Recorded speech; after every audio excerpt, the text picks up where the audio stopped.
Good evening, ladies and gentlemen, and welcome to another issue of the JDC News Report. I'm your host, Titus.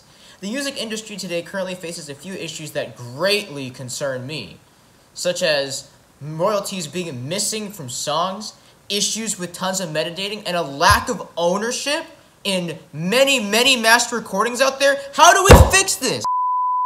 Sorry, I tend to overreact to a lot of these issues per usual, but I've just gotten word that we do in fact have solutions to these issues.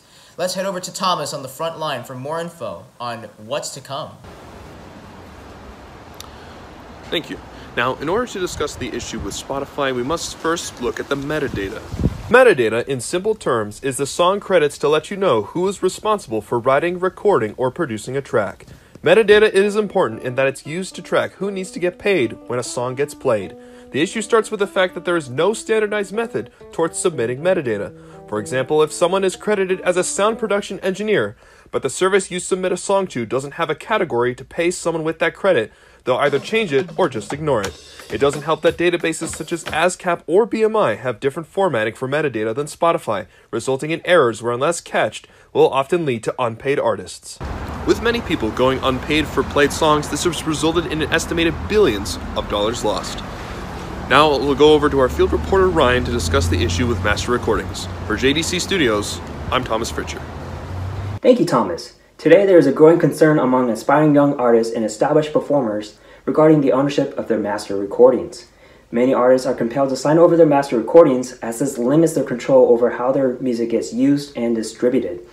This can lead to artists feeling as though their music is being exploited for profit without their approval or compensation. A well-known example is Taylor Swift, a renowned pop star who publicly expressed her frustration over her lack of control over her master recordings, as reported in one article by Tillich and Gibbons. The problem only further intensifies with the fact of unaccounted royalties. Royalties can be difficult to track and collect, which further frustrates the artist. Therefore, we'll hear from Alex, who will provide us with further insight into this pressing issue. Thank you, Ryan. Our sources say that many young musicians dream of being the next big rock star, but with the current state of the industry, it may not be as profitable as it once was. Spotify, one of the biggest streaming services, has been named one of the biggest culprits when it comes to missing royalties. Their loyalty program is severely lacking in compensation for their artists, which many are struggling to make a living from their music. In fact, only 2% of artists on the platform break the $1,000 payment benchmark.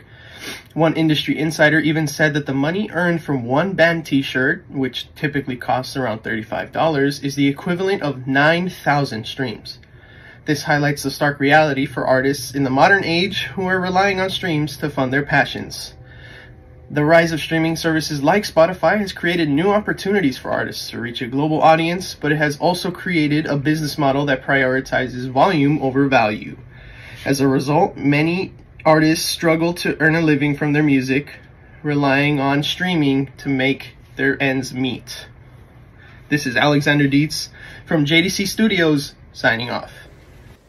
We recently were able to get an interview with one of the industry insiders who will shed some light on how to solve these issues impacting the music industry. Kurt, how do you recommend we solve these issues? Thank you, Ryan. Well, it really starts with supporting the artist directly through physical music sales, band merch, and live shows. This is where they will see the majority of their revenues. Artists often see the largest cut of their income from merchandise and ticket sales respectively. The streaming services need to increase their transparency on royalties and how they are calculated and distributed. Streaming services also need to start to standardize their metadata formats so that they can be used universally. Artists deserve to get paid for each listener they attract to the streaming service. But all of this really starts with the artists. They need to advocate for one another and fight for better pay collectively. What the industry needs the most is a more equitable distribution of pay, because the services have gone long enough without paying the artists.